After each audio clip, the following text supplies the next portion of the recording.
Welcome back. In this video, we will get the ship that's moving, right? That we will get it to wrap around the screen. Now, if you think about it, it seems kind of complicated, but it's not that bad because we've centered the camera at 0, 0. So if you think about it as it moves, say, along the x-axis, the number will get larger and larger and larger. And let's just say, let's actually go and look at this.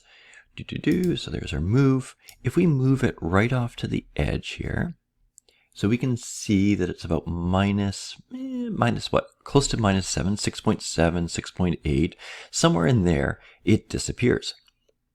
Well, because we've centered the camera, the opposite side is simply going to be the negative of that, so roughly negative 7. Okay, so it makes it relatively easy, and that's going to be the same thing on the y-axis. So if it gets, where are we here, about minus 5.3, and then negative 5.3, right, to be off sort of down here as well. So we can simply, basically change it from a positive value to a negative value to wrap it. So actually the code isn't that bad. It's a little bit more daunting to think about it than it is to actually do. So what we'll do is we'll come down and we will, excuse me, make a new function, and we'll call this one just update. And why do I have extras here? Get rid of that. In our update function, we will simply, like I said, sort of wrap it around. And so what I'm going to do here is set basically 4 if statements. So if, and then we're going to do here the transform dot position, and it doesn't matter which order we go in here. So let's do the x first. So if that transform position dot x, and then the values that I used here was greater than 6.88f. That's what I found sort of worked for me. So what's going to happen, right? And so what we're going to do is basically just multiply that by 0.1. Now, I had to, so let me just get this in here and I'll explain it. So new position position x is equal to new, what did I do? Transform dot position dot x times -1.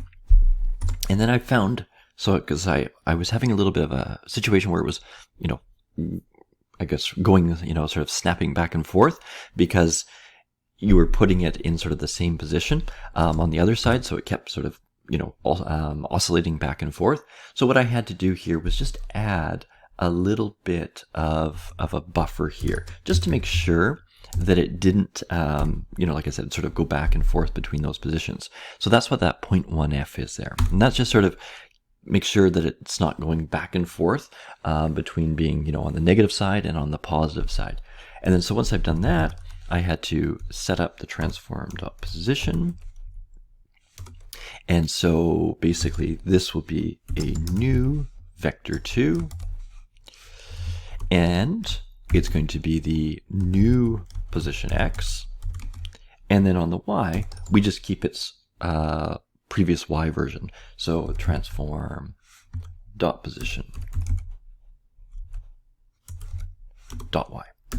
Okay, and basically we're going to do the same thing here for the x on the negative. So I'm just going to copy that and paste it here, and then just make sure if it is less than negative 6.88, we can still keep this the same because we're still going to multiply it by -1, but then I'm just going to subtract 0.1f, and then that should be good. And then we might as well just keep everything here. We have to make a few more differences. So on the y, if it's greater than, and I think the value I used here was 5.3f, so new position y, transform dot position y, and so times -1 still works, and this is 0.1f. I think that worked okay on mine. And then what we'll do here, transform.position equals new vector. So this one, I'm just going to delete that. So this will be the x. Oops. And then, comma, so then this will be new position y. And I'm going to copy this. I might as well take the whole thing. And this one, so if it's less than the negative 5.3, this will all work out. This one I think should be negative 0.01, and then that should work out. Okay, so let's test this out. So basically this is just the wrapping code here. So I'm going to put save, and I'll just sort of mention too here, this wrapping code, we're going to use this both on the asteroid and on the laser as well. So once we've got this working, we can just kind of use this again and again here. So what I'm going to do is test this out. So once it's back in, we'll just test moving forward, and then make sure it wraps. Yeah, so that's pretty good. Okay, I mean, you could play with numbers a little bit on yours. So I'm going to just turn it around, and then just test on the other side. Yeah, pretty seamless. And I mean, you might say, well, what happens when you're on the corner? Well, you can try that out. And it works, right? It's going to figure out which one you're in. There is, and if you play asteroids, it does look a little bit weird when you're in these corners, but it is how it would work, right? You just sort of go off through the corner there. Yeah, so that's working perfectly well. Okay, so let's stop playing around there, and let's do the shot. Let's get the shot working. So what we're going to do, and what I've done is that basically if I press the space bar, it's going to shoot. And so we'll get that working. So let's go back to our code here. We're going to come up to the top, just like we did, well, we're actually going to put in a game object. So let's get that in here. So let's do a game object, because what we're going to do is get it to instantiate the ball. So a game object, and I'll call that the shot prefab. And we're going to have to do a little bit work here, but let's get that in. And I'm going to come back down to the update. It doesn't need to be into the fixed update, because this is going to be, basically if we press the space bar, we're going to create this shot. And then we'll have to put a little script on the shot. But so what I'm going to do here is if, and then basically we're going to look for that key. Okay, so if the key input dot get key down, there we go, and that key code is the space. So dot, I think it's space, there we are, and you could change up the key again. So what happens when we press that key? Well, what we're going to do is we're going to instantiate that new shot. So game object new shot is instantiate. Okay, and we've seen this before. We're going to instantiate the shot prefab, and basically, I think it's small enough. So what we'll do is just instantiate it at the transform of the ship. So transform.position, and then just transform.rotation, the same rotation as the ship as well. And that seems to work fine. Rotation. There we go. Good. Okay, so that should instantiate it in the ship. What did I do here? I need a comma there. Good. Okay, so we're instantiating the ship at the ship's position and with the ship's rotation. And so I think we've got an extra. There we go. And so what we're going to do is we're actually going to, we will actually get the force right on it from the ship. So what I'm going to do is do this new shot.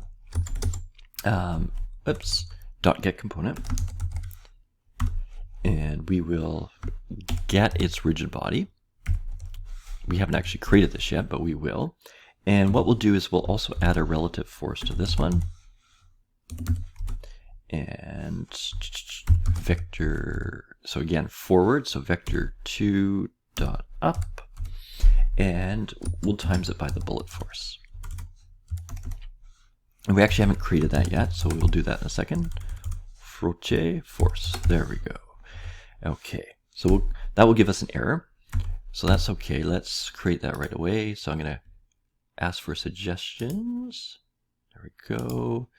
So we're gonna create a field property, probably a local, well, we'll make it a public. So I'm gonna create this one. So let's just go up there and fix it. So there it is, private vector bullet force. I'm gonna actually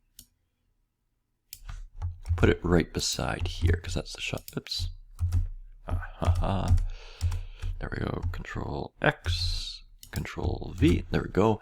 And I'm going to make that public so we can just change it easily. Good. And so once that's put up there, come back down here and we'll do a couple of other things. One is we can actually destroy that new shot. And this is kind of a convenient way. So destroy the new shot. And you might say, well, you're going to start right away. I didn't realize it, but there's an optional one here that gives us a certain amount of time. So I'm going to destroy it after, and I found about 1.5 seconds works well. And yeah, that should be fine. So let's take a look here.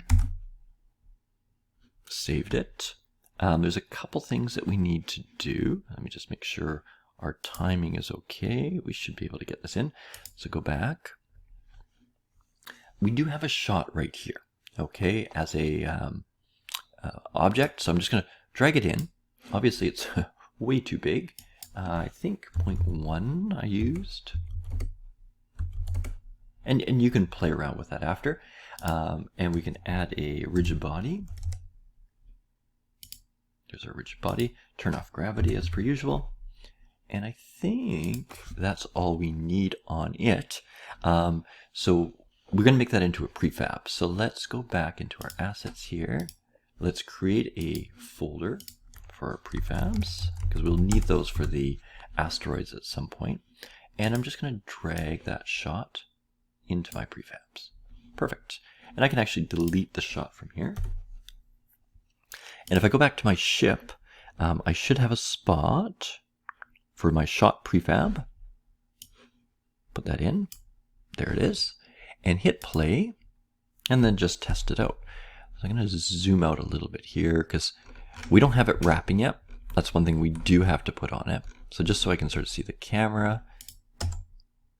Okay, so it's not moving. We've got an issue with it moving there. Now we did add force, but maybe that's what I'm missing here. Just one second. What did we do here? Because we said a bullet force. We created a bullet force here. We made it public.